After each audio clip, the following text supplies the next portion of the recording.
that led to Albert Sr.'s home, which was a short distance away. On the night of July 30th, at around 6 p.m., Sam Major Sr., Deputy Haynes Jr., the sheriff's son, and deputies Charles Edwards and Harvey Perry came to Albert's home in Cotton Valley. At the time, Albert was sitting and writing a letter for his father.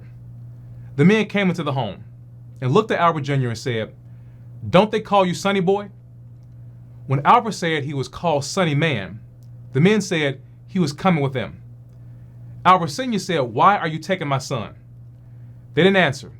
They put Albert into the car and drove off. After this, the story took an even more brutal turn.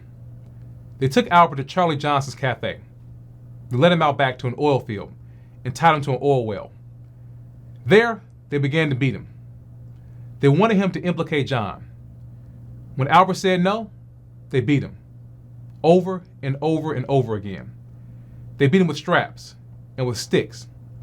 They beat this 17-year-old black child like he was nothing. Finally, after enduring all that he could, after telling the truth again and again, Albert couldn't take it anymore. He told the men what they wanted to hear. He lied and said that John was the one.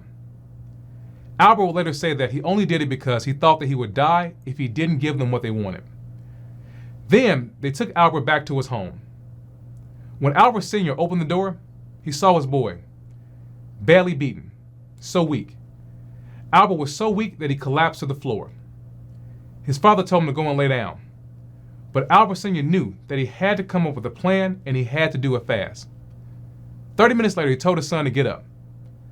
Albert Sr. then drove him to his brother Joel Harris's home in Henderson, Texas. As Albert Sr. was taking his son to safety, authorities were heading to arrest John. And that wasn't the end of it, because even though they had let Albert Jr.